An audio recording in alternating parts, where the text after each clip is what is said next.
കർത്താവിൻ്റെ നാമം വാഴ്ത്തപ്പെടുമാറാകട്ടെ. ഈ രാത്രിയിൽ ഈ മീറ്റിങ്ങിൽ കടന്നു വന്ന നിങ്ങൾക്കെല്ലാവർക്കും വന്ദനം അറിയിക്കുന്നു. പതിവ് പോലെ ഈ ചൊവ്വാഴ്ച ദിവസം ദൈവവചനം നമുക്ക് ധ്യാനിക്കുവാൻ, ഒരുമിച്ച് പഠിക്കുവാൻ കർത്താവ് തന്ന അവസരത്തിനായി ഞാൻ ദൈവത്തിന് നന്ദി കരയേറ്റുന്നു. കഴിഞ്ഞ 3 ക്ലാസ്സുകളിലായിട്ട് യുഗാന്ത്യ സംഭവങ്ങളോടുള്ള ബന്ധത്തിൽ ദൈവത്തിൻ്റെ വചനം അല്ലെങ്കിൽ ഭാവിയിൽ സംഭവിപ്പാനുള്ള വിഷയങ്ങൾ തിരുവചനത്തിൽ എങ്ങനെയാണ് രേഖപ്പെടുത്തിയിരിക്കുന്നത് എന്നുള്ളത് നമുക്ക് അല്പമായി ചിന്തിപ്പാൻ കഴിഞ്ഞു. കഴിഞ്ഞ 2 ക്ലാസ്സുകളിൽ നമ്മൾ പ്രധാനമായിട്ട് ചിന്തിച്ചത് യുഗാന്ത്യ സംഭവങ്ങളോടുള്ള ബന്ധത്തിൽ അല്ലെങ്കിൽ ഈ നാം ജീവിക്കുന്ന കാലഘട്ടത്തിൽ കർത്താവിൻ്റെ 2 വരവിന് ഇടയിൽ നാം ജീവിക്കുമ്പോൾ ദൈവവചനത്തിൽ യുഗാന്ത്യത്തോട് ബന്ധപ്പെടുത്തി പറഞ്ഞിരിക്കുന്ന എല്ലാ വിഷയങ്ങളും അതിന് ഓൾറെഡി നോട്ട് എറ്റ് എന്നുള്ളതാകുന്ന ഒരു ഘടനയിലാണ് ദൈവവചനത്തിലെ പ്രവചനങ്ങളെ നമുക്ക് കാണാനായിട്ട് കഴിയുന്നത് എന്ന് നമ്മൾ കഴിഞ്ഞ 2 ക്ലാസ്സുകളിൽ അല്പം വിശദമായിട്ട് തന്നെ പല വേദഭാഗങ്ങളുടെ വെളിച്ചത്തിൽ ആ കാര്യം ചിന്തിപ്പാൻ ഇടയായി തീർന്നു. അപ്പോൾ അതിനുള്ള ബന്ധത്തിലൊക്കെ പല കാര്യങ്ങൾ നമുക്ക് പഠിക്കാനായിട്ടുണ്ട്. ദൈവം അനുവദിച്ചാൽ പിന്നീട് ആ ഒരു വിഷയം നമ്മൾ പഠിക്കുന്നതായിരിക്കും. എന്നാൽ നമ്മൾ പ്രധാനമായിട്ട് ഇന്ന് നമ്മൾ ഡീൽ ചെയ്യുവാൻ ആഗ്രഹിക്കുന്ന ഒരു വേദഭാഗമാണ് നിങ്ങൾ ആ ട്രാൻസ്പെറൻസി ആ പ്രൊജക്ഷനിൽ കാണുന്നത്. മത്തായിയുടെ സുവിശേഷം 24-ാമത്തെ അധ്യായമാണ്. അധ്യായത്തിലെ ഒരു വാക്യമാണ് അതിൻ്റെ 24-ൻ്റെ 34-ാമത്തെ വാക്യം. ഇതൊക്കെയും സംഭവിക്കുവോളം ഈ തലമുറ ഒഴിഞ്ഞു പോകയില്ല എന്ന് ഞാൻ സത്യമായിട്ട് നിങ്ങളോട് പറയുന്നു. Truly I say to you, this generation will not pass away until all these things take place. ഇതുകൂടാതെ മത്തായിയുടെ സുവിശേഷം 10-ാം അധ്യായം 23-ാം വാക്യം, 16-ാം അധ്യായം 28-ാമത്തെ വാക്യം, ഈ വാക്യങ്ങളൊക്കെ ഏകദേശം ഇതേ നിലയിൽ പറഞ്ഞിരിക്കുന്ന വേദഭാഗങ്ങളാണ് നമുക്കറിയാം. ഇന്ന് നമ്മൾ ഈ ഒരു വേദഭാഗത്ത് നിന്ന് അല്പം ചില കാര്യങ്ങൾ ചിന്തിപ്പാനായിട്ട് താല്പര്യപ്പെടുകയാണ്. ഈ വേദഭാഗത്തെക്കുറിച്ച് നമ്മൾ ചിന്തിക്കുമ്പോൾ കഴിഞ്ഞ ദിവസങ്ങളിൽ നാം വിശേഷിച്ച് പഠിച്ചതുപോലെ തന്നെ കർത്താവിൻ്റെ ഒലിവുമല പ്രഭാഷണം, ഒലിവറ്റ് ഡിസ്കോഴ്സ് എന്നറിയപ്പെടുന്ന ഒരു വേദഭാഗത്ത് നിന്നാണ് ഈ തിരുവചന ഭാഗം നമ്മൾ പഠിക്കാനായി താല്പര്യപ്പെടുന്നത്. യേശു കർത്താവിൻ്റെ ഒലിവുമല പ്രഭാഷണം എന്നുള്ള അല്ലെങ്കിൽ അങ്ങനെ വിളിക്കുന്ന കർത്താവിൻ്റെ ക്രൂശ് മരണത്തിന് തൊട്ട് മുൻപായിട്ട് സംഭവിച്ച ആ കാര്യം പ്രധാനമായിട്ട് മത്തായിയുടെ സുവിശേഷം 24-ാമത്തെ അധ്യായം 1 മുതൽ 25-ാം അധ്യായം 5-ാമത്തെ വാക്യം വരെയാണ് പ്രധാനമായിട്ട് മത്തായി സുവിശേഷത്തിൽ ഈ ഒരു കാര്യം നമ്മൾ വായിക്കുന്നത്. അതുകൂടാതെ തന്നെ ഇതിൻ്റെ സമാന്തര വേദഭാഗങ്ങളായിട്ട് മർക്കോസിൻ്റെ സുവിശേഷം 13, ലൂക്കോസിൻ്റെ സുവിശേഷം 21, ഈ വേദഭാഗങ്ങളിലും ഇതേ കാര്യം ഒരുപക്ഷെ ചില ഭാഗങ്ങൾ അല്പം ഷോർട്ടൻഡായിട്ട് എങ്കിലും ഈ പ്രധാനപ്പെട്ട ആശയങ്ങളൊന്നും തന്നെ അതിൻ്റെ ഫോക്കസ് മാറാതെ പറയപ്പെട്ട വേദഭാഗങ്ങളിലെല്ലാം തന്നെ നമുക്ക് വായിപ്പാനായിട്ട് കഴിയുന്നുണ്ട്. ഈ വേദഭാഗങ്ങൾ വിശേഷിച്ച് നമ്മൾ ഇന്ന് ചിന്തിക്കുന്ന ഈ മത്തായിയുടെ സുവിശേഷം 24-ാം അധ്യായവും മർക്കോസിൻ്റെ സുവിശേഷം 13-ാം അധ്യായം, ലൂക്കോസിൻ്റെ സുവിശേഷം 21-ാമത്തെ അധ്യായം, ഈ വേദഭാഗങ്ങളൊക്കെ തന്നെ ഒരുപാട് വ്യാഖ്യാന വ്യത്യാസങ്ങൾ നമുക്ക് കേൾക്കാൻ കഴിയുന്നതാണ്. ഞാൻ ഏതൊക്കെ നിലയിലാണ് ഇതിനെ ആൾക്കാർ വ്യാഖ്യാനിക്കുന്നതെന്നൊന്നും പറയാനായിട്ട് ഞാൻ താല്പര്യപ്പെടുന്നില്ല. അത് നമ്മുടെ പഠനത്തിൻ്റെ ഭാഗമല്ല. ഒരുപാട് എൻ്റെ ചിന്തയിൽ തന്നെ ഒരു 5-6 വിധത്തിൽ അതിനെ വ്യാഖ്യാനിച്ചിരിക്കുന്നത് കാണുവാൻ പഠിക്കുവാനൊക്കെ എനിക്ക് ഇടയായി തീർന്നിട്ടുണ്ട്. എന്നാൽ അത് പറഞ്ഞ് അതിൻ്റെ ഓരോന്നിൻ്റെയും മെറിറ്റോ ഡീമെറിറ്റോ എന്താണെന്ന് പറയാനുള്ള സമയം നമുക്കില്ലാത്തത് കൊണ്ടും നമ്മുടെ പ്രധാനപ്പെട്ട ഫോക്കസ് കർത്താവിൻ്റെ വരവ് എന്നുള്ളത് അത് ഭാവിയിൽ സംഭവിക്കാനുള്ള ആ പ്രധാനപ്പെട്ട വിഷയമാണ് എന്ന് വേദപുസ്തകത്തിൻ്റെ എല്ലാ ഭാഗങ്ങളും നമ്മളെ പഠിപ്പിക്കുന്നത് കൊണ്ടും ഇങ്ങനെയുള്ളതാകുന്ന വേദഭാഗങ്ങൾ ഒരു പക്ഷേ ചിലരുടെയെങ്കിലും മനസ്സിൽ, ചിന്തിക്കുന്നവരുടെ മനസ്സിൽ, വായിക്കുകയും ചിന്തിക്കുകയും ചെയ്യുന്നവരുടെ മനസ്സിൽ അല്പം ചില അല്ലെങ്കിൽ മനസ്സിലാക്കുവാൻ അല്പം ബുദ്ധിമുട്ടുള്ള ഒരു വേദഭാഗങ്ങളിൽ ഒന്നാണിത്. ഞാൻ നേരത്തെ പറഞ്ഞു, മത്തായി 10:23, 16:28 ഇതിന് സമാനമാകുന്ന വാക്യങ്ങൾ നമുക്ക് കാണാനായിട്ട് കഴിയുന്നു. 16:28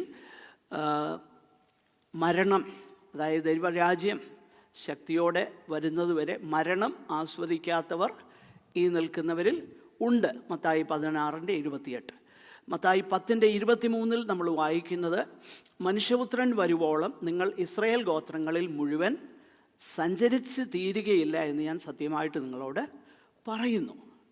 അപ്പോൾ ഈ 3 വേദഭാഗങ്ങളാണ് ഇന്ന് നമ്മൾ ഈ തിരുവചന ഭാഗമാണ് ചിന്തിപ്പാനായിട്ട് താല്പര്യപ്പെടുന്നത്. മത്തായിയുടെ സുവിശേഷം 24-ാമത്തെ അധ്യായത്തിൻ്റെ ആ പശ്ചാത്തലം ഒന്ന് പറയുന്നത് നമ്മൾ ആ വേദഭാഗം കൂടുതലായിട്ടൊന്ന് മനസ്സിലാക്കുവാൻ നമ്മളെ സഹായിക്കും. അതുകൊണ്ട് അതിൻ്റെ ആ സ്ട്രക്ചർ ഞാൻ ഒന്ന് പറയാനായിട്ട് താല്പര്യപ്പെടുക.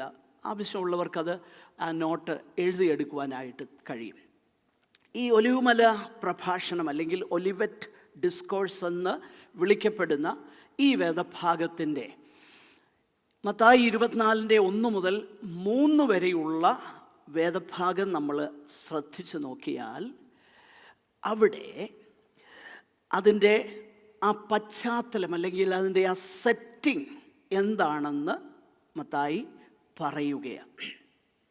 മത്തായിയുടെ സുവിശേഷത്തിൻ്റെ സവിശേഷതകളിലൊന്ന് നിങ്ങൾ ശ്രദ്ധിച്ചു നോക്കിക്കഴിഞ്ഞാൽ, മത്തായി കർത്താവിൻ്റെ ഉപദേശങ്ങൾ തൻ്റെ സുവിശേഷത്തിൽ കൂടുതലായിട്ട് ഉൾക്കൊള്ളിച്ചിട്ടുണ്ട്.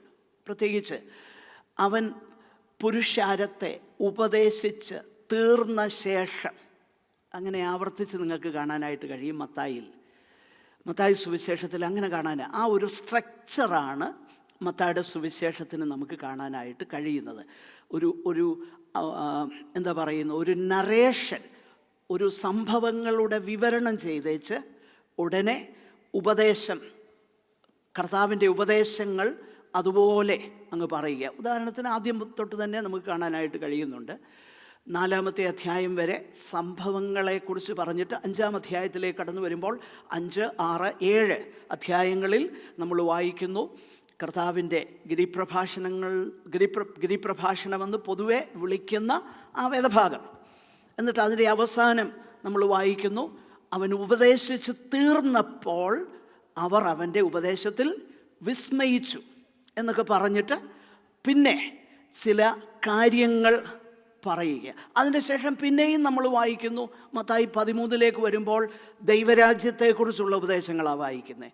അത് കഴിയുന്ന ഉടനെ ഉപദേശിച്ച് കഴിഞ്ഞ് ഉള്ള ചില കാര്യങ്ങൾ. ഇങ്ങനെ മത്തായിയുടെ സുവിശേഷത്തിൻ്റെ ഒരു ഘടന തന്നെ, അതിൻ്റെ സ്ട്രക്ചർ തന്നെ സംഭവങ്ങൾ, യേശുവിൻ്റെ ഉപദേശങ്ങൾ, പിന്നീട് ചില വിഷയങ്ങളെ വിവരിക്കുന്നു, പിന്നീട് ചില സംഭവങ്ങളെക്കുറിച്ച് പറയുന്നു. ഇതാണ് മത്തായി സുവിശേഷത്തിൻ്റെ ഒരു സ്ട്രക്ചർ. അതിൻ്റെ ഒരു ഘടനയായിട്ട് നമുക്ക് കാണാനായിട്ട് കഴിയുന്നത്. ഈ വേദഭാഗത്തും നമ്മൾ അങ്ങനെ തന്നെയാണ് കാണുന്നത്. ഇവിടെ ഈ വേദഭാഗത്ത് കർത്താവിൻ്റെ ഏറ്റവും സുദീർഘമാകുന്ന തൻ്റെ ക്രൂശ് മരണത്തിന് തൊട്ടു മുൻപുള്ളതാകുന്ന ഉപദേശങ്ങളാണ്. ആ ഉപദേശങ്ങൾ നൽകുന്നതിൻ്റെ പശ്ചാത്തലമാണ് അതിൻ്റെ 1 മുതൽ 3 വരെയുള്ള വാക്യങ്ങൾ.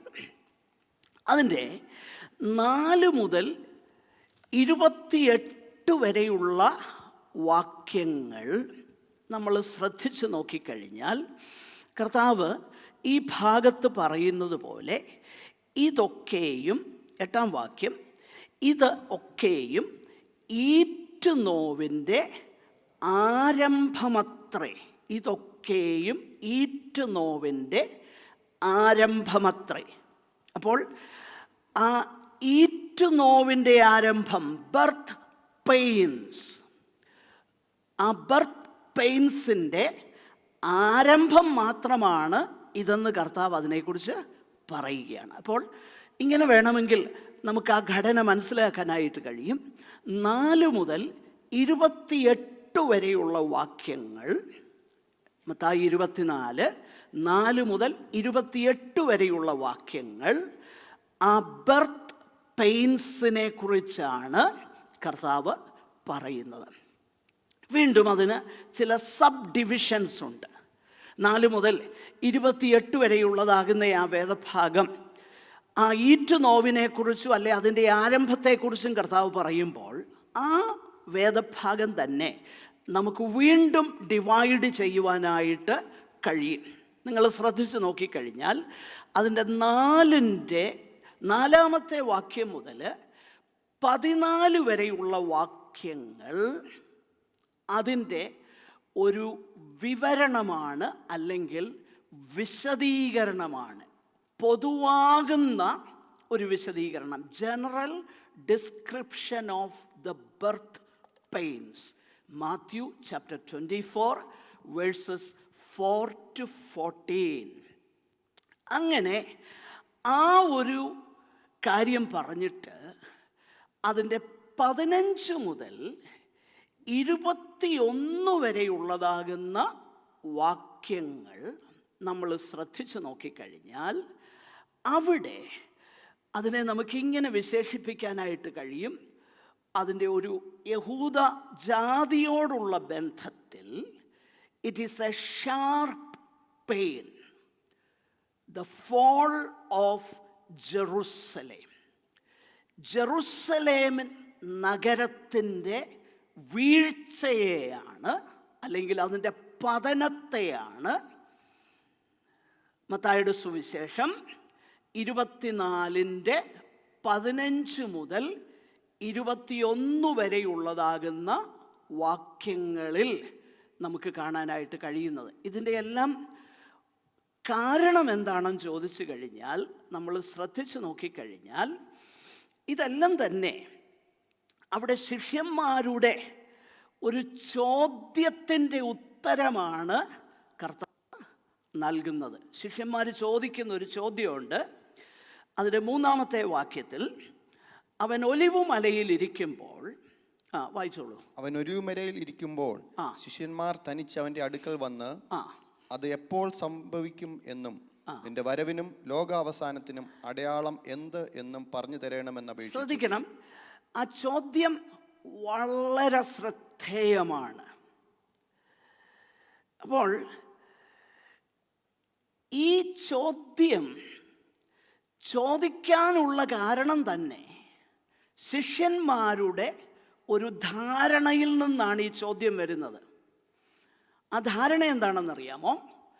ശിഷ്യന്മാരുടെ ധാരണയിൽ, അവരുടെ ചിന്തയിൽ യെരുശലേമിൻ്റെ തകർച്ചയും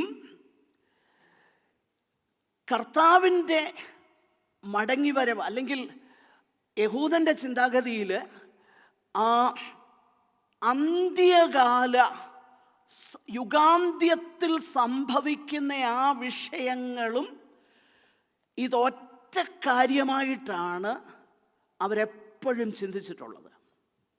അതായത് ഈ കാര്യങ്ങളെക്കുറിച്ച് കർത്താവ് ഇവരോട് മുൻപ് പറഞ്ഞിട്ടുണ്ട്. കാരണം യേശു കർത്താവ് ഇതിനു മുൻപ് ശിഷ്യന്മാരോട് ഈ കാര്യങ്ങളെക്കുറിച്ച് സൂചിപ്പിക്കുന്നത് നമ്മൾ വായിക്കുന്നുണ്ട്. അപ്പോൾ ഇവർ ചിന്തിക്കുന്നത് യെരുശലേമിൻ്റെ വീഴ്ചയും കർത്താവിൻ്റെ വരവ് അങ്ങനെയുള്ളതാകുന്ന ആ യുഗാന്ത്യ സംഭവങ്ങളും ഒറ്റയൊരു സംഭവമാണ് എന്നുള്ള ഒരു ചിന്തയാണ് അവർക്കുള്ളത്. എന്നാൽ കർത്താവ് അവരോട് പറയുന്ന ഒരു കാര്യം വളരെ ശ്രദ്ധേയമാണ്. അതിനെക്കുറിച്ച് ഞാനിപ്പോൾ അതിൻ്റെ ആ സ്ട്രക്ചർ ഒന്ന് പറഞ്ഞിട്ട് ഞാൻ അതിനെക്കുറിച്ച് ചില കാര്യങ്ങൾ നിങ്ങളോട് പറയാനായിട്ട് താല്പര്യപ്പെടുന്നു. അപ്പോൾ 15 മുതൽ 21 വരെയുള്ളതാകുന്ന വാക്യങ്ങളിൽ യെരുശലേമിൻ്റെ ആ വീഴ്ചയെക്കുറിച്ച്, ഡിസ്ട്രക്ഷൻ ഓഫ് ജെറുസലേം, അതിൻ്റെ 22 മുതൽ 28 വരെയുള്ളതാകുന്ന വാക്യങ്ങളിൽ warnings against false messiahs during the birth pains, warning കൊടുക്കുകയാണ്. ഇത് ഒരു പ്രധാനപ്പെട്ട വിഷയമാണ്. അതായത് ഈ കർത്താവ്, നിങ്ങൾ ആ ഭാഗം വായിച്ചു തുടങ്ങിയാൽ, ഈ മനുഷ്യന് സ്വതവേ ഉള്ളതാകുന്ന ഒരു ക്യൂരിയോസിറ്റി ഉണ്ട്. എന്താണെന്നറിയാമോ? നാളെ എന്നാ നടക്കാൻ പോകുന്നേ, നാളെ എന്നാ നടക്കാൻ പോകുന്നേ. മനുഷ്യനെല്ലാവർക്കും ഉള്ളതാകുന്ന ഒരു ക്യൂരിയോസിറ്റിയാണ്. അപ്പോൾ അതുകൊണ്ടാണ് ഞാൻ കുറച്ച് നാൾ മുമ്പുള്ള ഒരു ന്യൂസ് റിപ്പോർട്ടാണ്. അത് അവർ റിസർച്ച് ചെയ്ത ഒരു റിപ്പോർട്ടാണ്. ഇന്ത്യയിൽ അവർ പറഞ്ഞത് ഏകദേശം ഒരു ഹെൽത്തിന് വേണ്ടി മനുഷ്യൻ ചിലവാക്കുന്നതിനേക്കാൾ, ഒരു സാധാരണ ആൾക്കാർ ഹെൽത്തിന് വേണ്ടി ചിലവാക്കുന്നതിനേക്കാളും അല്ലെങ്കിൽ വിദ്യാഭ്യാസത്തിന് വേണ്ടി ചിലവാക്കുന്നതിനേക്കാളും കൂടുതൽ പണം ഒരു സമയത്ത്, ഇപ്പോഴത്തെ അറിയില്ല, കുറേ വർഷങ്ങൾക്ക് മുമ്പുള്ളതാണ്, അവരുടെ ആ റിസർച്ചിൻ്റെ ഫലമായിട്ടുള്ള ഒരു ആർട്ടിക്കിൾ ഒത്തിരി വർഷം മുമ്പ് ഞാൻ വായിച്ചതാണ്. അവർ പറഞ്ഞത് മനുഷ്യർ ചിലവാക്കുന്നത് ജ്യോതിഷികളുടെ അടുക്കൽ പോയി പൈസ കൊടുക്കുക. അത് മനസ്സിലാക്കണമെന്നുണ്ടേ. ഇപ്പോഴത്തെ എനിക്കറിയത്തില്ല, പണ്ടൊക്കെ ബോംബെയിലൊക്കെ ജീവിച്ചവർക്കറിയാം. ലോക്കൽ ട്രെയിനിലാണ് മുഴുവൻ ഈ ഓരോരോ ഭഗവാന്മാരുടെയും ഭഗവാനെന്ന് പറഞ്ഞു കഴിഞ്ഞാൽ ഹിന്ദു ദൈവങ്ങളല്ല, മനുഷ്യരായിട്ടുള്ള ജ്യോതിഷികളുടെ അവരുടെ അത്ഭുത സിദ്ധികളെക്കുറിച്ചൊക്കെയുള്ള നോട്ടീസുകളും, ഇപ്പം എനിക്കറിയില്ല, പണ്ടൊക്കെ ഞാൻ കണ്ടിട്ടുള്ള കാര്യമാണ്. പിന്നെ അവരുടെ ഫോൺ നമ്പറുകളും എല്ലാം ഉടനീളം ബോംബെ പോലുള്ളതാകുന്ന ഒരു പട്ടണത്തിൽ ഇറ്റ് ഈസ് പെർഫെക്റ്റ്ലി അണ്ടർസ്റ്റാൻഡബിൾ. കാരണം ഭയങ്കര ടെൻഷനിലാണ് മനുഷ്യൻ ജീവിക്കുന്നത്. അപ്പോൾ നാളെ എന്താകും എന്നറിയാനുള്ളതാകുന്ന വലിയ ആകാംക്ഷയിലായി മനുഷ്യരെല്ലാം ജീവിക്കുന്നത്. പക്ഷേ അവിടെ ഒരു ക്യാച്ചുണ്ട്. നിങ്ങൾ ശ്രദ്ധിച്ച് നോക്കിക്കഴിഞ്ഞാൽ ഈ ശിഷ്യന്മാരുടെ ആ ക്യൂരിയോസിറ്റിക്ക് 3-ാമത്തെ വാക്യം വായിച്ചിട്ട് 4-1 ചേർത്ത് വായിക്കാമോ? അവൻ ഒലിവുമലയിൽ ഇരിക്കുമ്പോൾ ശിഷ്യന്മാർ തനിച്ച് അവൻ്റെ അടുക്കൽ വന്നു. അത് എപ്പോൾ സംഭവിക്കുമെന്നും നിന്റെ വരവിനും ലോകാവസാനത്തിനും അടയാളം എന്ത് എന്നും പറഞ്ഞു തരണമെന്ന് അപേക്ഷിച്ചു. അതിന് യേശു ഉത്തരം പറഞ്ഞത്, ആരും നിങ്ങളെ തെറ്റിക്കാതിരിപ്പാൻ സൂക്ഷിച്ചുകൊള്ളുവിൻ. ആദ്യം കർത്താവ് തുടങ്ങുന്നത് എന്നാ? കുഞ്ഞുങ്ങളെ, ആരും നിങ്ങളെ തെറ്റിക്കാതിരിപ്പാൻ സൂക്ഷിച്ചു കൊള്ളുവീൻ എന്ന് പറഞ്ഞാൽ, ബൈ നേച്ചർ ഈ അമിതമാകുന്ന ആകാംക്ഷയുള്ള ആൾക്കാരെ തെറ്റിക്കാൻ വളരെ എളുപ്പമാണെന്ന് സാരം. മനസ്സിലായല്ലോ? ഭാവി, നാളെ എന്താണ് നാളെ എന്താകും? അപ്പോഴാണ് പറയുന്നത്, ഇന്നടത്ത് ഇന്നാളുണ്ട്, അങ്ങനെയാന്ന് എൻ്റെ കാര്യം പറഞ്ഞ പച്ചലയും കത്രികയും പോലായിരുന്നു. അപ്പോഴത്തേന് ആ ഫോൺ നമ്പർ ഇങ്ങോട്ട് താ, ഞാനും ഒന്ന് വിളിക്കട്ടെ. പാസ്റ്റേ, എന്തുവാ?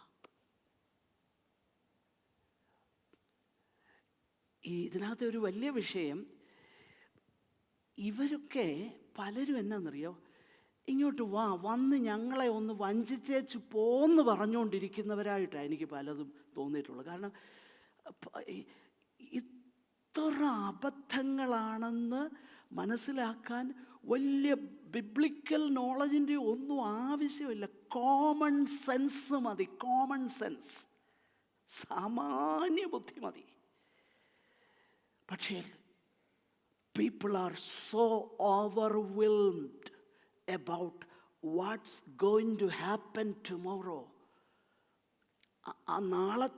നാളെ എന്താകും എന്നുള്ള ആകാംക്ഷയുള്ളവരുടെ എല്ലാം ഒരു വലിയ പ്രശ്നമാണ്, തെറ്റാൻ സാധ്യതയുണ്ട്. അതുകൊണ്ട് നമ്മളെ സംബന്ധിച്ചിടത്തോളം, ഞാനത് ഇടയ്ക്ക് അങ്ങ് പറഞ്ഞതേ ഉള്ളൂ, നാളെ എന്തായി തീരുമെന്നുള്ളതല്ല നമ്മുടെ വിഷയം. നാളെയെ അറിയുന്ന ഒരുവനെ എനിക്കും നിങ്ങൾക്കും വ്യക്തിപരമായിട്ട് അറിയാമോ? ആ ആളിനെയാണോ നമ്മൾ ആശ്രയിക്കുന്നത്? എന്നാൽ നാളെയെക്കുറിച്ച് നമ്മൾ വിചാരപ്പെടേണ്ട, ചിന്തിക്കേണ്ടെന്നല്ല, നമ്മൾ ചിന്തിക്കും. ദൈവം നമുക്ക് തരുന്ന ബുദ്ധിയും വിവേകവും അനുസരിച്ച് പ്ലാൻ ചെയ്യും. അതൊന്നും ഒരു തെറ്റല്ല. പക്ഷെങ്കിൽ നാളെ ഓർത്ത് നമ്മൾ വിചാരപ്പെടേണ്ട കാര്യമില്ല. അപ്പോൾ അത് പറഞ്ഞ കൂട്ടത്തിൽ ഞാനങ്ങ് പറഞ്ഞതേ ഉള്ളൂ, നമ്മൾ നാളെയെക്കുറിച്ച് വിചാരപ്പെടരുത്, നാളെയെക്കുറിച്ച് ആകാംക്ഷാഭരിതരാകരുത്. അവരോടാ കർത്താവ് പറയുന്നത്, ആരും നിങ്ങളെ തെറ്റിക്കാതിരിപ്പാൻ സൂക്ഷിച്ചു കൊള്ളുവിൻ. എത്ര അനുഗ്രഹിക്കപ്പെട്ടവർ തെറ്റിപ്പോയെന്നറിയാമോ? പ്രത്യേകിച്ച് കർത്താവിൻ്റെ വരവിനോടുള്ള ബന്ധത്തിൽ ഫോൾസ് പ്രോഫസീസ് വിശ്വസിച്ച് തെറ്റിപ്പോയ എത്ര ഭക്ത ശിരോമണികളുണ്ടെന്നറിയാമോ അതുകൊണ്ടാണ് ഞാനത് പറഞ്ഞത്. 22 മുതൽ 28 വരെയുള്ള വാക്യങ്ങളിൽ ഈ ഒരു കാലഘട്ടത്തിൽ Jesus gives a warning against false messiahs during the birth pains. ഈ ബർത്ത് പെയിൻസ് ഏത് കാലം തൊട്ട് എവിടെ വരെയാണെന്നൊക്കെ ഉള്ളത് ഇപ്പം നമ്മൾ അതിനെക്കുറിച്ച് ചിന്തിക്കും. എങ്കിലേ നമുക്കിത് മനസ്സിലാക്കാനായിട്ട് കഴിയത്തുള്ളൂ. ഞാനത് പറഞ്ഞു വരുമ്പോൾ പ്രത്യേകിച്ച് കർത്താവിൻ്റെ വരവിനോടുള്ള ബന്ധത്തിൽ എത്രയോ സംഭവങ്ങൾ ഞാൻ നേരത്തെ ഇവിടെ മെൻഷൻ ചെയ്തിട്ടുണ്ട്. എൻ്റെ ഒരു ഓർമ്മ, വിദ്വാൻ കുട്ടി എന്ന് പറയുന്ന ഒരാളെക്കുറിച്ച് നിങ്ങൾ കേട്ടിട്ടുണ്ടാകും. അഞ്ചരക്കാരെന്ന, ഇപ്പോഴും അവരുണ്ട്, അഞ്ചരക്കാരെന്ന 5.5 year മൊമെൻറ്റ്, യുയോമയം എന്നും അവർക്ക് പേരുണ്ട്. വിദ്വാൻ കുട്ടി എന്ന് പറയുന്നയാൾ പാലക്കാട്ട് ഒരു ഹൈ ക്ലാസ് ഹൈന്ദവ ഭവനത്തിൽ, അദ്ദേഹം ഒരു ബ്രാഹ്മണായിരുന്നു. അദ്ദേഹത്തിൻ്റെ മാതാവിന് അന്ന് CMS ചർച്ച് മിഷണറി സൊസൈറ്റി, അന്നത്തെ ഇത് 1800s കാര്യമാണ്, 1800 രണ്ടാം ഭാഗത്തുള്ള സംഭവമാണ്. ഇന്ത്യക്ക് സ്വാതന്ത്ര്യമൊക്കെ കിട്ടുന്നതിന് വളരെ മുമ്പ്. അപ്പോൾ അന്ന് അത്ഭുതകരമാകുന്ന രോഗസൗഖ്യം തൻ്റെ മാതാവിന് കിട്ടി. അങ്ങനെയാണ് അദ്ദേഹം കർത്താവിനെ അറിഞ്ഞത്. അദ്ദേഹം പിന്നീട് CMS മിഷണറിമാർ അദ്ദേഹത്തെ അവരുടെ ഒരു പട്ടക്കാരനാക്കി അദ്ദേഹത്തെ ഓർഡൈൻ ചെയ്യുന്നു. അങ്ങനെയുള്ള സംഭവങ്ങൾ. ആ പ്രിയപ്പെട്ടവൻ എഴുതിയ പാട്ടുകളൊക്കെ നമ്മൾ ധാരാളം പാടാറുണ്ട്. അതുകൊണ്ടാണ് ഞാൻ പറഞ്ഞത്, ആ പേര് ഞാൻ എടുത്തു പറഞ്ഞ്. ഉദാഹരണത്തിന് എത്ര മനോഹരമാകുന്ന പാട്ട് എഴുതിയിട്ടുണ്ടെന്നറിയാമോ? ഒത്തിരി പാട്ടുണ്ട്. അതിൽ എല്ലാവർക്കും അറിയാവുന്ന ചില പാട്ടുകളൊക്കെയാണ്. കാന്ത താമസം എന്തഹോ, അതെപ്പോഴാണ് എഴുതിയെന്നറിയാമോ? അത് എഴുതിയത് വലിയൊരു ഒരു ഒരു ഒരു ചതിയിൽ അകപ്പെട്ട് കഴിഞ്ഞപ്പോഴാണ് എഴുതിയ പാട്ടാണ്. എനിവേ, അതിനു മുമ്പ് വേറെ പാട്ട് എഴുതിയിട്ടുണ്ട്, സ്തുതിപ്പീൻ സ്തുതിപ്പീൻ യേശുദേവനെ. എത്ര മനോഹരമാണെന്നറിയാമോ ആ പാട്ട്? ഞാൻ പറഞ്ഞത് അത്രയ്ക്ക് അനുഗ്രഹീതമാകുന്ന നിലയിൽ കർത്താവിനെ സേവിച്ച ഒരു ദൈവഭൃത്യനായിരുന്നു അദ്ദേഹം. പക്ഷെങ്കിൽ തെറ്റിപ്പോയി, ഒരു ഫോൾസ് പ്രോഫസി കേട്ടു, ഫോൾസ് പ്രോഫസി വിശ്വസിച്ചു. അന്ന് ഉണ്ടായിരുന്ന ആ സമയത്ത്, എൻ്റെ ഓർമ്മ ശരിയെങ്കിൽ 1860കളിൽ എന്നോ കർത്താവ് വരുമെന്ന് ഒരു പ്രവചനം ആരോ പറഞ്ഞു. അതിനുവേണ്ടി ഒരുപാട് കാര്യങ്ങളൊക്കെ ചെയ്ത് ഒരുങ്ങിയിരുന്നു. കർത്താവ് വന്നില്ല. കൂടെ ഉണ്ടായിരുന്ന ഓമല്ലൂർ ഈപ്പൻ എന്ന് പറയുന്ന ഒരാൾ ഒരു ദിവസം പോയി തൂങ്ങിച്ചത്തു. ആകെപ്പാടെ ദേശത്ത് വളരെ ബുദ്ധിമുട്ടായി. വളരെ ഒടുവിൽ CMS അദ്ദേഹത്തെ ഡിസ്റോബ് ചെയ്തു. വളരെ ദുഃഖിതനായിട്ട് അദ്ദേഹം മരിച്ചത്, വിദ്വാൻ കുട്ടിയച്ഛൻ. ഞാൻ പറഞ്ഞത്, so there is a possibility always of being deceived during this birth pains. അതാ കർത്താവ് ഇവിടെ അവരോട് വാൺ ചെയ്യുന്നത്. അങ്ങനെ കഴിയുമെങ്കിൽ എന്തോ ചെയ്യുമെന്നറിയാമോ? ഇതാ ക്രിസ്തു ഇവിടെ അല്ല അവിടെ എന്ന് പറഞ്ഞാൽ വിശ്വസിക്കരുത്. കള്ളക്രിസ്തുക്കളും കള്ളപ്രവാചകന്മാരും എഴുന്നേറ്റ് കഴിയുമെങ്കിൽ വൃതന്മാരെയും തെറ്റിപ്പാനായി വലിയ അടയാളങ്ങളും അത്ഭുതങ്ങളും കാണിക്കും. അപ്പം അടയാളങ്ങളും അത്ഭുതങ്ങളും എന്നുള്ള ഒറ്റ മാനദണ്ഡമായിരിക്കരുത് ഒരു കാര്യത്തെ ദൈവികമാണോ അല്ലയോ എന്ന് വിലയിരുത്തേണ്ടത്. പിന്നെന്താ?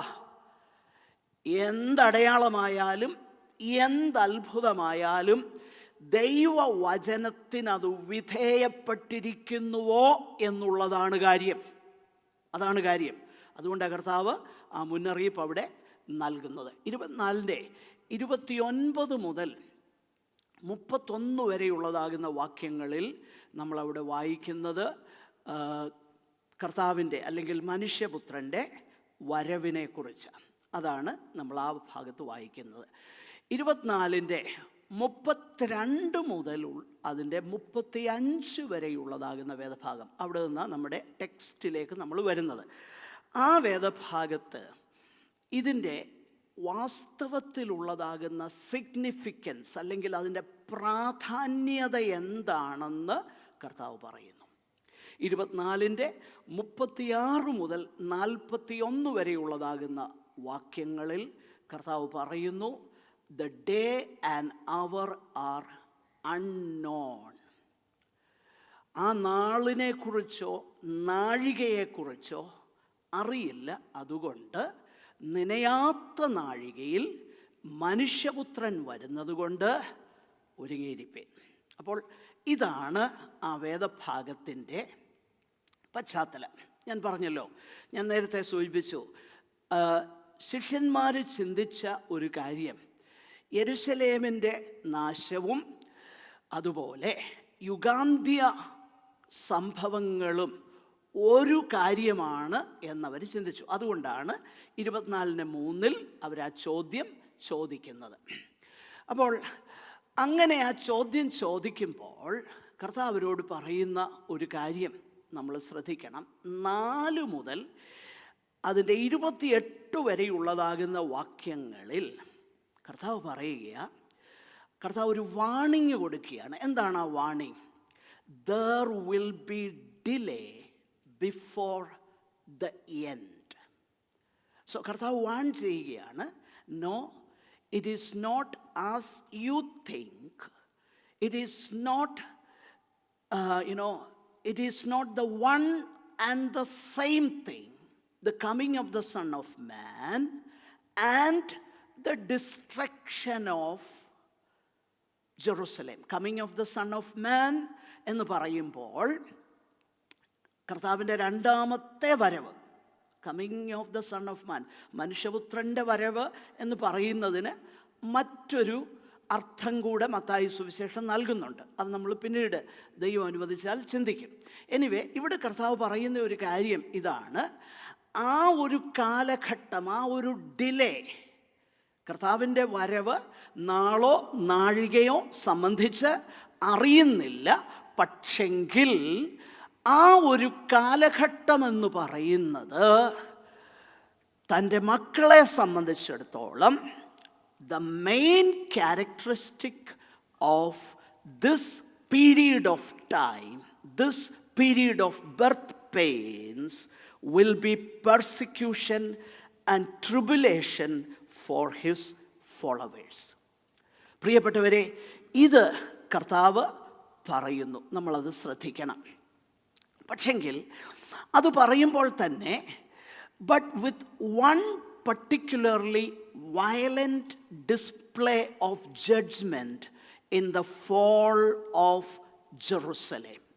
ജെറുസലേമിൻ്റെ വീഴ്ചയെന്നുള്ളത് ദൈവത്തിൻ്റെ ശിക്ഷാവിധിയുടെ ഒരു പ്രത്യക്ഷമാകുന്ന അടയാളമായിരിക്കുമെന്നും കർത്താവ് ശിഷ്യന്മാരോട് പറഞ്ഞു. എന്നെ ഫോളോ ചെയ്യണം. ഇനി ഇത് മനസ്സിലായില്ലെങ്കിലും, ഒരു പ്രാവശ്യം ഞാൻ പറഞ്ഞതുകൊണ്ട് മനസ്സിലായില്ലെങ്കിലും പിന്നീട് ഞാനത് വിശദീകരിക്കാം, ആർക്കെങ്കിലും മനസ്സിലാകാത്തവരുണ്ടെങ്കിൽ. കാരണം ഇത് വളരെ ഇമ്പോർട്ടൻ്റ് ആണ്. കർത്താവ് ഈ രണ്ട് കാര്യം പറയുന്നുണ്ട്. ഒന്ന്, Jesus wants that there will be delay before the end, A delay characterized by persecution and tribulation for his followers, verses 4 to 28. But with one particularly violent display of judgment in the fall of Jerusalem, verses 15 to 21. ഈ ഒരു കാലഘട്ടം കർത്താവ് പറയുമ്പോൾ ഒരു കാര്യം നമ്മൾ മനസ്സിലാക്കണം. അതായത് ഈ ഒരു കാലഘട്ടം എന്ന് പറയുന്നത് കർത്താവിൻ്റെ രണ്ട് വരവിന് ഇടയിലുള്ള മുഴുവൻ കാലഘട്ടവും നിശ്ചയമായിട്ടും it is a time of tribulation for God's people. അത് നമ്മൾ മനസ്സിലാക്കണം. നമ്മൾ പലപ്പോഴും ചിന്തിക്കുന്നത് സഭയ്ക്ക്, അല്ലെങ്കിൽ അത് നമ്മൾ വേറൊരു നിലയിലാണ് വ്യാഖ്യാനിക്കുന്നത്. പോട്ടെ, അങ്ങോട്ട് ഞാൻ പോകുന്നില്ല.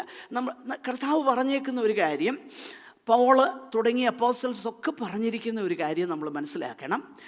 നമ്മിൽ വെളിപ്പെടുവാനിരിക്കുന്ന തേജസ് വിചാരിച്ചാൽ പിന്നെന്താ, ഈ കാലത്തെ കഷ്ടങ്ങൾ, ദ ഹോൾ പീരീഡ്. നോക്കണം, പോള് രണ്ട് ഏജസിനെ കുറിച്ചാണ് അവിടെ പറയുന്നത്. റോമാലേഖനം 8-ാം അധ്യായം അതിൻ്റെ എനിക്ക് തോന്നുന്നു 18 മുതലുള്ളതാകുന്ന വാക്യങ്ങളിലാണ് രണ്ട് കാലഘട്ടങ്ങളെക്കുറിച്ചാണ് പറയുന്നത്. ആ രണ്ട് കാലഘട്ടങ്ങളെക്കുറിച്ച് പറയുമ്പോൾ, ഒന്ന് വരുവാനുള്ള ഒരു കാലഘട്ടം. ആ കാലഘട്ടത്തിൻ്റെ സവിശേഷത എന്താ? It is an age of glory, അല്ലേ? നമ്മിൽ വെളിപ്പെടാനിരിക്കുന്ന തേജസ് വിചാരിച്ചാൽ ഈ കാലത്തിലെ കഷ്ടം സാരമില്ല എന്ന് നമ്മൾ എണ്ണുകയാണ്. അപ്പോൾ ഈ രണ്ട് കാലഘട്ടങ്ങൾ, ഒരു കാലഘട്ടം the age of trouble, but the other age which is to come, ആ ഏജിൻ്റെ സവിശേഷത എന്താ? It is an age of glory. It is an age of glory. ഈ കാര്യം വളരെ ശ്രദ്ധയോടെ നമ്മൾ മനസ്സിലാക്കണം. അപ്പോൾ യേശു കർത്താവ് ഈ കാര്യം പറയുമ്പോൾ രണ്ട് വരവിനുമിടയിൽ, അതായത് ഒന്നാമത്തെ വരവിനും രണ്ടാമത്തെ വരവിനുമിടയിലുള്ള ആ മുഴുവൻ കാലഘട്ടത്തിൻ്റെയും സവിശേഷത, there will be persecution. Okay, ഇനിയും നമ്മൾ ഈ തിരുവചന ഭാഗം ഒന്ന് ഫോക്കസ് ചെയ്യാനായിട്ട് പോവുകയാണ്. അതുകൂടെ പറയാനേ ഇന്ന് നമുക്ക് നേരമുള്ളൂ. സ്തോത്രം. ആ വേദഭാഗത്തിലേക്ക് നമ്മൾ വരുമ്പോൾ ഒരു കാര്യം നമ്മൾ വ്യക്തമായും മനസ്സിലാക്കണം. മത്തായിയുടെ സുവിശേഷം 24-ാം അധ്യായം 32 മുതൽ 35 വരെയുള്ളതാകുന്ന വേദഭാഗങ്ങളാണ്. അവിടെ കർത്താവ്, ഞാൻ പറഞ്ഞല്ലോ, ഈ ഒരു സ്ട്രക്ചർ നമ്മൾ മനസ്സിൽ വെച്ചുകൊണ്ട് കർത്താവ് അവിടെ പറയുന്ന ഒരു കാര്യം, അത്തിയെ നോക്കി വായിച്ചു അത്തിയെ നോക്കി ഒരു ഉപമ പഠിപ്പീൻ. അതിന്റെ കൊമ്പ് ഇളതായി ഇല തളിർക്കുമ്പോൾ വേനൽ അടുത്തു എന്ന് നിങ്ങൾ അറിയുന്നുവല്ലോ. അങ്ങനെ നിങ്ങൾ ഇതൊക്കെയും കാണുമ്പോൾ അവൻ വാതിക്കൽ തന്നെ ആയിരിക്കുന്നു എന്ന് അറിഞ്ഞുകൊള്ളുവീൻ. ഇതൊക്കെയും സംഭവിക്കുവോളം ഈ തലമുറ ഒഴിഞ്ഞു പോകയില്ല എന്ന് ഞാൻ സത്യമായിട്ട് നിങ്ങളോട് പറയുന്നു. നമുക്കറിയാം, ആ വേദഭാഗം മുഴുവൻ നമ്മൾ ശ്രദ്ധിച്ചു നോക്കിക്കഴിഞ്ഞാൽ കർത്താവ് അത്രയും കാര്യം, അതായത് ശിഷ്യന്മാരുടെ ചോദ്യത്തിൻ്റെ മറുപടിയായിട്ട് ശിഷ്യന്മാർ ചോദിക്കുകയാണ്, ഈ കാര്യത്തിനും, അതായത്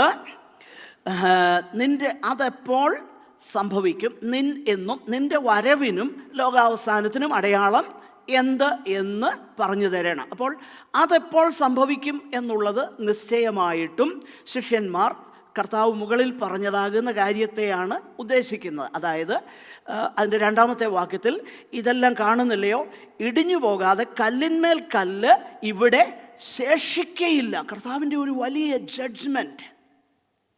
ആ ജഡ്ജ്മെൻറ്റിനെ കുറിച്ച് പറഞ്ഞപ്പം ശിഷ്യന്മാർ ചോദിക്കുക, അതെപ്പോഴാണ് സംഭവിക്കുന്നത്? എന്നിട്ട് അതിനോട് ചേർത്ത് ചോദിക്കുകയാണ്, നിന്റെ വരവിനും ലോകാവസാനത്തിനും. അപ്പോൾ ശിഷ്യന്മാരുടെ ചിന്തയിൽ യെരുശലേമിൻ്റെ നാശവും കർത്താവിൻ്റെ വരവും ലോകാവസാനവും എല്ലാം ഒറ്റ സംഭവമായിട്ടാണ് അവർ മനസ്സിലാക്കുന്നത്. അപ്പോൾ അതുകൊണ്ടാണ് കർത്താവ് ഈ കാര്യം വിശദീകരിക്കുന്നത്. അങ്ങനെ വിശദീകരിച്ചു വന്നിട്ട് 32 മുതലുള്ളതാകുന്ന വാക്യങ്ങളിൽ കർത്താവ് പറയുകയാണ്, അത്തിയെ നോക്കി ഒരു ഉപമ പഠിപ്പീൻ. നമ്മൾ മനസ്സിലാക്കണം, അത് ഒന്നാമത് എനിക്ക് പറയാനുള്ളത്, അതൊരു അലിഗറി അല്ല. പിന്നെന്താണെന്നറിയാമോ? പാരബിൾ. ആ ഉപമ, അത് തമ്മിലുള്ള വ്യത്യാസം മനസ്സിലായോ? ഈ അലിഗറി എന്ന് പറഞ്ഞു കഴിഞ്ഞാൽ ഈ രൂപാലങ്കാരം എന്ന് പറഞ്ഞാലും എത്ര പേർക്ക് അത് മനസ്സിലാകുമെന്ന് എനിക്കറിയത്തില്ല. പിൽഗ്രിം പ്രോഗ്രസ് എന്ന് പറയുന്നത് മനോഹരമാകുന്ന ഒരു അലിഗറി. ജിബു, അലിഗറി എന്നുള്ള മലയാളം വാക്കറിയോ? ഇല്ല, ഓക്കെ. അലിഗറി എന്ന് പറഞ്ഞാൽ ഇത്രയേ ഉള്ളൂ. ഈ ഉദാഹരണത്തിന് the short stories of Aesop വായിച്ചില്ലേ? അല്ലെങ്കിൽ C.S. ലെവിസിൻ്റെ ദ ക്രോണിക്കിൾസ് ഓഫ് നർണിയ എന്നൊക്കെ പറയാം. അതെല്ലാം അലിഗറിയ, മനോഹരമാകുന്ന അലിഗറിയ എന്ന് പറഞ്ഞാൽ ഓരോ ക്യാരക്ടേഴ്സിനെ കൊണ്ടിരുന്നു. ആ ഓരോ ക്യാരക്ടേഴ്സും ഒരു കാര്യത്തെ സൂചിപ്പിക്കുക. അതിൻ്റെ പേരാണ് അലിഗറി. രൂപാലങ്കാരം അല്ലേ അച്ഛൻ ടീച്ചറാ, അതുകൊണ്ടാണ് ഞാൻ ചോദിക്കുന്നത്. അലിഗറിയിൽ ഓരോ സംഭവത്തിനും അതിന് കറസ്പോണ്ട് ചെയ്യുന്ന ഒരർത്ഥമുണ്ട്. അതാണ് അലിഗറി. എന്നാൽ പാരബിളെന്ന് പറഞ്ഞാൽ അലിഗറി അല്ല. ഉദാഹരണം ഒന്നുകൂടെ പറയാം. കർത്താവിനോട് ഒരാൾ വന്ന് ചോദിച്ചു, കർത്താവ് പറഞ്ഞു, കർത്താവ് എനിക്ക്, അദ്ദേഹം നീതിയിൽ പ്രശംസിക്കുന്ന ഒരുത്തനാണ്. അദ്ദേഹം വന്നിട്ട് പറഞ്ഞു, എനിക്കെന്താ ഒരു കുറവ്? അവൻ പറഞ്ഞു, നീ ചെയ്യേണ്ടത്, നിൻ്റെ ദൈവമായ കർത്താവിനെ പൂർണ്ണ മനസ്സോട്, പിന്നെ നിൻ്റെ അയൽക്കാരനെ നിന്നെ പോലെ തന്നെ സ്നേഹിക്കണം. ഉടനെ അവൻ്റെ ചോദ്യം, ആരാ എൻ്റെ അയൽക്കാരൻ? ഉടനെ കർത്താവ് ഒരു ഉപമ അങ്ങോട്ട് പറഞ്ഞു. ഒറ്റ വിഷയമാണ് അതിനകത്തെ വിഷയം, അല്ലാതെ അത് അലിഗറിയല്ല. അലിഗറി ആകുമ്പോഴാണ് അതിനകത്തെ 2 നാണയമെന്ന് പറഞ്ഞാൽ ഒന്ന് ഓൾഡ് ടെസ്റ്റ്മെൻ്റ് ആണ്, ഒന്ന് പുതിയ നിയമമാണ് എന്നൊക്കെ പറഞ്ഞ് നമ്മളങ്ങ് വിവരിക്കും. പിന്നെ അങ്ങനെ വരുമ്പോൾ അവിടെ ഇൻകീപ്പർ ആരാ, ഇൻകീപ്പർ ഇന്നാളാ എന്ന് പറഞ്ഞ് അതിനെല്ലാം ഓരോ അർത്ഥം കൊടുക്കുകയാണ്. സത്യത്തിൽ അങ്ങനെയല്ല പാരബിൾ എന്ന് പറഞ്ഞാൽ it is ഡ്രോവിങ് 1 or at the most 2 lessons from a given story that may well be an incident. നോക്കണം, അലിഗറിക്കകത്ത് മൃഗങ്ങൾ സംസാരിക്കും കേട്ടോ. അതാ ഈസോപ്പിൻ്റെ ചെറുകഥ എന്നൊക്കെ പറഞ്ഞാൽ മൃഗങ്ങൾ വർത്താനം പറയും, അത് അലിഗറിയ, ഷോർട്ട് സ്റ്റോറീസ്. എന്നാൽ പാരബിൾ എന്ന് പറഞ്ഞാൽ അങ്ങനെയുള്ളൊരു കാര്യമല്ല. ഡെയിലി ജീവിതത്തിൽ അല്ലെങ്കിൽ ഡേ ടു ഡേ ലൈഫിലുള്ള ഒരു സാദൃശ്യമായി എടുക്കുന്നത്. മനസ്സിലാകുന്നു? അല്ലാതെ അസംഭവ്യമാകുന്ന മൃഗങ്ങൾ വർത്താനം പറയുകയും ഒക്കെ ചെയ്യുന്ന സംഭവങ്ങളല്ല പാരബിൾ വളരെ വ്യത്യാസമാണ്. അപ്പം ഞാൻ പറയാൻ കാര്യം എന്താണെന്നറിയാമോ? ഇവിടെ കർത്താവ് ഈ വിഷയത്തിൻ്റെ പ്രാധാന്യത പറയാൻ വേണ്ടി, അത് മനസ്സിലാകാൻ വേണ്ടി വളരെ ഇമ്പോർട്ടൻ്റ് ആയിട്ടൊരു ലെസണാണ്. ആ ലെസൺ മനസ്സിലാകാൻ വേണ്ടി കർത്താവ് ഒരു ഉപമ പറയുക. ഉപമ അല്ലേ? അത്തിയെ നോക്കി ഒരു ഉപമ പഠിപ്പീൻ. അപ്പം ഇതിന് ഞാനത് പറയാൻ കാര്യം എന്നാണെന്നറിയാമോ, ഇത് അത്തി ഇസ്രയേലാണെന്നും എന്ന് വേണ്ട ഒരുപാട് വ്യാഖ്യാനങ്ങൾ കൊടുക്കുന്നുണ്ട്. അതിനൊന്നും ഇവിടെ ഞാനൊന്നും കാണുന്നില്ല. I don't see. ഇനി വേറെ ആരെങ്കിലും കാണുന്നെങ്കിൽ കണ്ടോട്ടെ. But I don't see. This is only a parable. അത്തിയെ നോക്കി ഒരു ഉപമ പഠിപ്പീൻ. എന്താണ് ആ ഉപമ? ആ ഉപമ കർത്താവ് പറയുകയാണ്, ആ ഉപമയുടെ പ്രധാനപ്പെട്ട വിഷയം അതാൻ പറയുകയാണ്. അവിടുന്ന് പറയുകയാണ്, അതിൻ്റെ കൊമ്പ് ഇളതായി ഇല തളിർക്കുമ്പോൾ വേനലടുത്തു എന്ന് നിങ്ങൾ അറിയുന്നുവല്ലോ.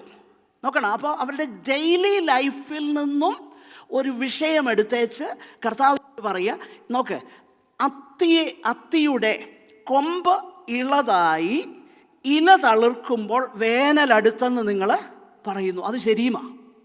അപ്പം ആ ഒരു സംഭവം കർത്താവ് ഇങ്ങോട്ട് എടുക്കുക. എന്നിട്ട് ഈ ഒരു ഉപമ കൊണ്ട് കർത്താവ് എന്താണ് ഉദ്ദേശിക്കുന്നത്? 2 കാര്യങ്ങളാണ്. ഒന്ന്, ഓൾ ദീസ് തിങ്സ്, ഇതൊക്കെയും എന്ന് കർത്താവ് പറയുന്നതും, മറ്റൊന്ന് ഹി ഈസ് നിയർ. അതിൻ്റെ 33-ാമത്തെ വാക്യത്തിൽ, അങ്ങനെ നിങ്ങൾ ഇതൊക്കെയും കാണുമ്പോൾ അവൻ അടുക്കെ വാതിക്കൽ തന്നെ ആയിരിക്കുന്നു. അപ്പോൾ ഈ അത്തിയുടെ കൊമ്പുകൾ ഇളതായി ഇല തളിർക്കുന്നു. അപ്പം നിങ്ങൾ പറയുന്നു വേനൽ വരുന്നു. ഓക്കെ, ആ ഒരു പാരബിൾ എടുത്തേച്ച് കർത്താവ് പറയുക, ഇതെന്താണ് ഞാൻ പറഞ്ഞത്? ഈ പാരബിളിൽ, ഈ ഉപമയിൽ നിങ്ങളോട് ഞാൻ പറയുന്നത് ഇതൊക്കെയും എന്ന് ഞാൻ നിങ്ങളോട് പറഞ്ഞ കാര്യവും, ഓൾ ദീസ് തിങ്സ്, പിന്നെ അവിടുന്ന് അടുക്കെ വാതിക്കലാൽ തന്നെ ആയിരിക്കുന്നു. The relation between all these things and it is near. അപ്പോൾ ഈ ഒരു കാര്യമാണ് കർത്താവ് പറയുന്നത്. The parable points to the relation between all these things and he is near. Verse 33. ഒന്നാമതായിട്ട് നമ്മൾ ശ്രദ്ധിച്ച് നോക്കിക്കഴിഞ്ഞാൽ, ഓൾ ദീസ് തിങ്സ്, ഇതൊക്കെയും എന്ന് കർത്താവ് പറയുന്നത് നിശ്ചയമായിട്ടും 4-ാമത്തെ വാക്യം മുതൽ 28-ാമത്തെ വാക്യം വരെയുള്ള സംഭവങ്ങളാണ്. എല്ലാവരും എൻ്റെ കൂടെ ഉണ്ടോ? 4-ാം വാക്യം മുതൽ 28 വരെയുള്ള വാക്യങ്ങളാണ് ഓൾ ദീസ് തിങ്സ്. കേൾക്കണേ, ശ്രദ്ധിക്കണേ. ഓൾ ദീസ് തിങ്സ്, ഇതൊക്കെയും. ഇതൊക്കെയും എന്തുകൊണ്ടാണ് അങ്ങനെ പറയുന്നത്? 28 വരെയുള്ള വാക്യങ്ങൾ. എന്നിട്ട് പറയുകയാണ്, ഈ 33-ാമത്തെ വാക്യത്തിൽ നമ്മൾ കണ്ടത്, ഇതൊക്കെയും സംഭവിക്കുമ്പോൾ അവൻ അടുക്കെ വാതിക്കലായിരിക്കുന്നു. ഓക്കെ, ഇനിയും 29 മുതൽ 31 വരെ ഒന്ന് വായിച്ചേ. ആ കാലത്തിലെ കഷ്ടം കഴിഞ്ഞ ഉടനെ സൂര്യൻ ഇരുണ്ടുപോകും, ചന്ദ്രൻ പ്രകാശം കൊടുക്കാതിരിക്കും, നക്ഷത്രങ്ങൾ ആകാശത്ത് നിന്ന് വീഴും, ആകാശത്തിലെ ശക്തികൾ ഇളകിപ്പോകും. അപ്പോൾ മനുഷ്യപുത്രന്റെ അടയാളം ആകാശത്ത് വിളങ്ങും. അന്ന് ഭൂമിയിലെ സകല ഗോത്രങ്ങളും പ്രലപിച്ചും കൊണ്ട് മനുഷ്യപുത്രൻ ആകാശത്തിലെ മേഘങ്ങളിന്മേൽ മഹാശക്തിയോടും തേജസ്സും കൂടെ വരുന്നത് കാണും. അവൻ തന്റെ ദൂതന്മാരെ മഹാകാഹളധ്വനിയോടും കൂടെ അയക്കും. നോക്കുക, അപ്പോൾ കർത്താവ് പറയുകയാണ്, when you see all these things, in other words, all these things must happen, and then he is near, right at the door. അല്ലെങ്കിൽ കർത്താവിൻ്റെ വരവ് ഇമിനൻ്റ് ആയിരിക്കുന്നു. അപ്പം നിശ്ചയമായിട്ടും ഈ വേദഭാഗം നമ്മൾ ശ്രദ്ധിക്കുമ്പോൾ ശിഷ്യന്മാരുടെ ചോദ്യത്തിൻ്റെ ഉത്തരമാണ്. അപ്പോൾ അതിൻ്റെ അർത്ഥം, the next major step in God's redemptive purpose is the second coming of our Lord. നോക്കണം, അതുകൊണ്ടാണ് കർത്താവ് ഇവിടെ പറയുന്നത്, ഇതൊക്കെയും എന്ന് പറഞ്ഞിട്ട് അവൻ അടുക്കെ വാതുക്കലായിരിക്കുന്നു. ഇത് തമ്മിലുള്ള ബന്ധത്തെ അവർക്ക് വിശദീകരിച്ചു കൊടുക്കാനാണ് അത്തിയെ നോക്കി ഒരു ഉപമ പഠിപ്പീൻ എന്ന് കർത്താവ് പറയുന്നത്. ആകട്ടെ, അപ്പോൾ രണ്ടാമത്തെ വിഷയം, ഒന്നാമത് കർത്താവ് ഈ കാര്യം പറയുന്നത് all these things must happen എന്ന് പറയുന്നത് 4 മുതൽ 28 വരെയുള്ള വാക്യങ്ങളാണ്. എന്നാൽ ആ കാര്യങ്ങൾ സംഭവിച്ചു കഴിയുമ്പോൾ ഇപ്പം കർത്താവ് വരുന്നു എന്ന് പറയാൻ ആർക്കും പറ്റത്തില്ല. അതിൻ്റെ കാരണം എന്നാണെന്നറിയാമോ? അതിൻ്റെ കാരണം നമ്മൾ ശ്രദ്ധിച്ചാൽ 36-ാം വാക്യം, 36, ആ നാളും നാഴികയും സംബന്ധിച്ചോ എന്റെ പിതാവ് മാത്രമല്ലാതെ ആരും സ്വർഗത്തിലെ ദൂതന്മാരും പുത്രനും കൂടെ അറിയുന്നില്ല. നോക്കുക, ഇത് രണ്ടും നമ്മൾ മനസ്സിലാക്കണം. കർത്താവ് പറയുകയാണ് ഇതൊക്കെ സംഭവിച്ചേ പറ്റൂ. എന്നാൽ അത് സംഭവിച്ചു കഴിയുമ്പോൾ എന്തോ സംഭവിക്കും? കർത്താവിൻ്റെ വരവ്. പക്ഷെങ്കിൽ ചില സംഭവങ്ങൾ കണ്ടേച്ച് നാളെ കർത്താവ് വരുമെന്നോ മറ്റന്നാൾ വരുമെന്നോ ആർക്കും എന്ത് ചെയ്യാൻ പറ്റുകയില്ല. എല്ലാവരും എൻ്റെ കൂടെ ഉണ്ടോ? കർത്താവ് പറയുന്നു ദിസ് മസ്റ്റ് ഹാപ്പൻ. പക്ഷെങ്കിൽ ദാറ്റ് ഡസ് നോട്ട് മീൻ ആ കാര്യം the period of distress pin points the second coming. അതായത് ഇന്ന സമയത്ത് തന്നെ കർത്താവ് വരും, ഇന്ന വെളിച്ചത്തിൽ ഇന്ന കാര്യങ്ങൾ സംഭവിച്ചു, അതുകൊണ്ട് ഇപ്പം ഇന്ന ദിവസം കർത്താവ് വരുമെന്ന് പറയാൻ സാധിക്കില്ല. അതിൻ്റെ കാര്യം എന്താ? ആരും അറിയുന്നില്ല. No one knows about that day or hour. Okay അത് നമ്മൾ കർത്താവ് പറയുന്നത് ശ്രദ്ധിക്കണം. അപ്പോൾ അതിൻ്റെ അർത്ഥം ഈ ഈ 34-ാമത്തെ വാക്യം ഡിമാൻഡ് ചെയ്യുന്ന ഒരു കാര്യം പ്രധാനമായിട്ട് നമ്മൾ മനസ്സിലാക്കേണ്ടത്, it demands is that the distress of versus 4 to 28 including Jerusalem's fall happens within the lifetime of the generation then living. ഞാനൊന്നുകൂടെ പറയാം. ഈ കാര്യം കർത്താവ് പറയുകയാണ് 34-ാമത്തെ വാക്യത്തിൽ എന്താ വായിക്കുന്നത്? ഇതൊക്കെയും കാണുമ്പോൾ, ഇതൊക്കെയും സംഭവിക്കുവോളം ഈ തലമുറ ഒഴിഞ്ഞു പോകയില്ല. നോക്കുക, അപ്പോൾ ഈ തലമുറ ഒഴിഞ്ഞു പോകയില്ല എന്ന് പറയുമ്പോൾ അതിൻ്റെ അർത്ഥം എന്താ? കാരണം 36-ാമത്തെ വാക്യത്തിൽ നമ്മൾ വായിച്ചു നാളും നാഴികയും സംബന്ധിച്ച് ആർക്കും എന്ത് ചെയ്യുന്നില്ല, അറിയുന്നില്ല. അപ്പം അങ്ങനെയെങ്കിൽ ഇതൊക്കെയും സംഭവിക്കും എന്തിനു മുമ്പായിട്ട്? കർത്താവിൻ്റെ വരവിന് മുമ്പായിട്ട് സംഭവിക്കും. അപ്പം കർത്താവിൻ്റെ വരവിന് മുൻപായി സംഭവിക്കേണ്ട ഒരു കാര്യമാണ് കർത്താവിനോട് പറയുന്നത്.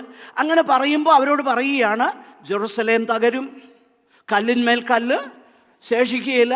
എന്നിട്ട് ആ ജീവനോടിരിക്കുന്നവരോട് പറയുക ഇതൊക്കെയും സംഭവിച്ചു തീരുവോളം. ഇതൊക്കെയും എന്ന് പറയുന്നത് 28 വരെയുള്ള വാക്യങ്ങളാണ്. 28 വരെയുള്ള വാക്യങ്ങൾ ഇതൊക്കെയും. എന്നാൽ അതിൻ്റെ അർത്ഥം നമ്മൾ മനസ്സിലാക്കണം. ഇതൊക്കെയും അങ്ങനെ സംഭവിക്കുമ്പോഴും ആ കാര്യങ്ങളെല്ലാം തന്നെ ആ തലമുറയിൽ സംഭവിക്കണം. യെരൂശലേമിൻ്റെ നാശം പ്രത്യേകിച്ച് ആ കാര്യം കർത്താവ് എടുത്തു പറയുകയാണ്. അല്ലാതെ യെരൂശലേമിൻ്റെ നാശവും അല്ലെങ്കിൽ AD 70 സംഭവിച്ചതോടുകൂടെ കർത്താവിൻ്റെ വരവായി എന്നല്ല പറഞ്ഞത്. അങ്ങനാണെങ്കിൽ 36-ാമത്തെ വാക്യത്തിൽ പറയുന്ന കാര്യത്തിന് യാതൊരു അർത്ഥവും ഉണ്ടാകുന്നില്ല. കാരണം ആ നാളും നാഴികയും സംബന്ധിച്ച് പിതാവല്ലാതെ ആരും അറിയുന്നില്ല. It is unknown. പിന്നെ എന്താണ് കർത്താവ് ഇവിടെ പറയുന്നത്? ഈ കർത്താവ് പറയുന്നത് ഇത്രയേ ഉള്ളൂ, ഒന്നാമത്തെ വരവും രണ്ടാമത്തെ വരവും, the two comings, in between the two comings of the Lord, this will be an age marked with persecutions and sufferings for his children. പ്രത്യേകിച്ച് യെരുശലേമിൻ്റെ നാശം സംഭവിച്ചു കഴിയുമ്പോൾ അന്ന് ജീവനോടെ ഇരുന്ന സകല ശിഷ്യന്മാരും ആ വാക്ക് കേട്ടവർ കർത്താവിൻ്റെ വാക്കുകളെ ഓർത്ത് കാണും നിശ്ചയമായിട്ടും. കാരണം കല്ലിന്മേൽ കല്ല് ശേഷിക്കാതെ പോകയില്ല എന്ന് കർത്താവ് പറഞ്ഞു. അപ്പോൾ ഈ ഒരു കാലഘട്ടം നമ്മൾ മനസ്സിലാക്കുന്നത്, it is an extended time. അതെല്ലാം സംഭവിച്ചു കഴിഞ്ഞു, ആ തലമുറയിൽ തന്നെ സംഭവിച്ചു. ഏത്? ഇതൊക്കെയും എന്ന് കർത്താവ് പറഞ്ഞ കാര്യങ്ങൾ അതൊക്കെ ആ തലമുറയിൽ തന്നെ സംഭവിച്ചു. എന്നാൽ ആ നാളും നാഴികയും സംബന്ധിച്ച് സ്വർഗത്തിലെ പിതാവല്ലാതെ ആരും അറിയുന്നില്ല. We are living in the extended period എന്ന് പറഞ്ഞാൽ the next thing is the coming of the Lord. And this age is marked with sufferings. ഇത് കർത്താവ് വ്യക്തമായിട്ട് പറഞ്ഞിട്ടുണ്ട്. അതാണ് അപ്പോസ്തലന്മാരും പറഞ്ഞത്. ഞാൻ നേരത്തെ സൂചിപ്പിച്ച ആ കാര്യം, അതായത് നമ്മിൽ വെളിപ്പെടുവാനിരിക്കുന്ന തേജസ് വിചാരിച്ചാൽ ഈ കാര്യങ്ങളിലെ കഷ്ടം സാരമില്ല. It is not to be compared. വെളിപ്പെടാനിരിക്കുന്ന തേജസ്സും ഈ കാലത്തിലെ കഷ്ടവും. പ്രിയപ്പെട്ടവരെ, ഒരു കാര്യം നമ്മൾ മനസ്സിലാക്കണം. ഒരു കാര്യമേ ഇനി സംഭവിക്കാനുള്ളൂ. കർത്താവ് ഏത് ജനറേഷനോട് ഇതൊക്കെയും സംഭവിക്കുമെന്ന് പറഞ്ഞു, അതൊക്കെ സംഭവിച്ചു. ആ ദിവസം മുതൽ the church living in the expectation of her Lord. കർത്താവിൻ്റെ മടങ്ങി വരവിൻ്റെ പ്രതീക്ഷയിൽ ജീവിക്കുന്ന ഒരു കാലഘട്ടമാണ്. I don't know if I made myself very clear. I don't know, but I think I tried my best to make it. നിങ്ങൾക്ക് മനസ്സിലാകുവാനായിട്ട് ഞാൻ എൻ്റെ maximum try ചെയ്തു. നിങ്ങൾക്കത് മനസ്സിലായില്ലെങ്കിൽ, എനിക്കിത് മനസ്സിലായി, പക്ഷേ നിങ്ങൾക്ക് മനസ്സിലായില്ലെങ്കിൽ വീണ്ടും ഞാനത് പറഞ്ഞു തരാൻ ഒരുക്കുക. Until you understand it. കാരണം ഇത് വളരെ ഇമ്പോർട്ടൻ്റ് ആണ്. ഈ തലമുറ ഒഴിഞ്ഞു പോകലെന്ന് പറഞ്ഞാൽ കർത്താവ് റെഫർ ചെയ്യുന്നത് ഇതൊക്കെയും എന്ന് പറഞ്ഞ് വിശേഷിച്ച് യെരുശലേമിൻ്റെ നാശത്തെക്കുറിച്ച്. when the Son of Man came, as Jesus warned them time and time again. അതായത് കർത്താവ് അവരെ വീണ്ടും വീണ്ടും മുന്നറിയിപ്പ് കൊടുത്തു യെരുശലേമിനുള്ളതാകുന്ന നാശത്തെക്കുറിച്ച്. കാരണം എന്തുകൊണ്ടാണ്? കർത്താവ് മത്തായിയുടെ സുവിശേഷം 8-ാം അധ്യായത്തിലൊക്കെ പറയുന്നുണ്ട്, കിഴക്ക് നിന്നും പടിഞ്ഞാറ് നിന്നും ഒക്കെ വന്ന് അനേകർ ആ പന്തിയിലിരിക്കും, പക്ഷേ എങ്കിൽ രാജ്യത്തിൻ്റെ സന്തതിയെയോ പുറത്തുള്ള ഇരുട്ടിലേക്ക് തള്ളിക്കളയുമെന്നും അവിടെ കരച്ചിലും പല്ലുകടിയും ഉണ്ടാകും. പിന്നെ കർത്താവ് പറഞ്ഞു, വേശ്യമാരും ടാക്സ് കളക്ടേഴ്സും നിങ്ങൾക്ക് മുൻപായിട്ട്. എന്നിട്ട് വലിയ ജഡ്ജ്മെൻറ്റിനെ കുറിച്ചാണ് കർത്താവ് പറയുന്നത്. So the judgement has happened in AD 70. കല്ലിന്മേൽ കല്ല് ശേഷിക്കാതെ അത് തകർക്കപ്പെട്ടു. അത് ആ തലമുറയിൽ തന്നെ സംഭവിച്ചു. എന്നാൽ the next thing on the calendar കർത്താവിൻ്റെ വരവാ. അത് സംഭവിക്കുക. I think it makes sense. ആ ഒരു വ്യാഖ്യാനം നമ്മൾ ആ കോണ്ടെക്സ്റ്റിൽ നിന്നാണ് പറയുവാനിടയായി തീർന്നത്. പ്രിയപ്പെട്ടവരെ, കർത്താവിൻ്റെ മടങ്ങി വരവിനുള്ളതാകുന്ന ആ പ്രതീക്ഷയിൽ അതാണ് കർത്താവ് പറയുന്നത്. അതിൻ്റെ 36-ാമത്തെ വാക്യം ഒന്നുകൂടെ വായിച്ച് അങ്ങ് അവസാനിപ്പിച്ചോളൂ. 36-ാമത്തെ വാക്യം. എനിക്കറിയാം നിങ്ങൾ ബൈബിൾ അടച്ചു വെച്ചു എന്നറിയാം. ആ നാളും നാഴികയും സംബന്ധിച്ചോ എന്റെ പിതാവ് മാത്രമല്ലാതെ ആരും സ്വർഗത്തിലെ ദൂതന്മാരും പുത്രനും കൂടെ അറിയുന്നില്ല. എന്നിട്ട് കർത്താവ് പറയുകയാണ്, താഴോട്ട് പറയുന്നൊരു കാര്യമുണ്ട്. എന്നിട്ട് പറയാം, അത് നോഹയുടെ കാലം പോലെ തന്നെ മനുഷ്യപുത്രന്റെ വരവും ആകും. നോഹയുടെ കാലം, പിന്നെ വേറൊരു കാര്യം കൂടെ പറയുന്നുണ്ട് ലൂക്കോസിൻ്റെ സുവിശേഷത്തിൽ. അതായത് ലോത്തിൻ്റെ കാലം. ഈ രണ്ട് കാലത്തിൻ്റെയും സവിശേഷത എന്താ? കർത്താവ് അവിടെ പറയുന്നുണ്ട്, നോഹയുടെ കാലത്ത് ജലപ്രളയത്തിൻ്റെ ഭയാനകതയെക്കുറിച്ചല്ല കർത്താവ് പറയുന്നത്. പിന്നെന്താണെന്നറിയോ? ജലപ്രളയത്തിന് മുമ്പുള്ള കാലത്ത് എല്ലാവരും ഓർത്തത് എന്താ? ഇതിങ്ങനെ അങ്ങ് തുടരുമെന്നാണ് ഓർത്തേ. വിറ്റും നട്ടും വിവാഹം കഴിച്ചും വിവാഹത്തിന് കൊടുത്തും പോയി എന്ന് പറഞ്ഞാൽ അതൊന്നും തെറ്റല്ല, പാപമല്ല. അത് നമ്മൾ മനസ്സിലാക്കണം. പലപ്പോഴും പാപമല്ലാത്ത കാര്യങ്ങളാണ് നമ്മുടെ ലക്ഷ്യത്തിൽ നിന്ന് നമ്മളെ മാറ്റുന്നത്. നമ്മൾ ചിന്തിച്ച് നോക്കിക്കഴിഞ്ഞാൽ, ജോലിക്ക് പോകണ്ടേ? പോകണമല്ലോ, പോകണം. അല്ലേ, ഇത് ചെയ്യണ്ടേ? അതൊന്നും തെറ്റല്ല.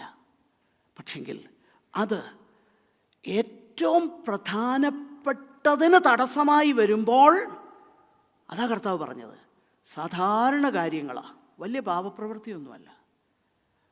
പ്രിയപ്പെട്ടവരെ, കർത്താവ് നമ്മെ സഹായിക്കട്ടെ. നമുക്ക് നിത്യതയുടെ വെളിച്ചത്തിൽ ജീവിപ്പാൻ ദൈവം നമുക്ക് കൃപ തരട്ടെ. നമ്മുടെ കർത്താവ് വരുന്നു. നമുക്ക് വീണ്ടും പ്രാർത്ഥിക്കാം. കർത്താവിൻ്റെ ദാസൻ പ്രാർത്ഥിച്ച് ആശീർവാദത്തോടെ നമ്മുടെ മീറ്റിംഗ് അവസാനിപ്പിക്കും.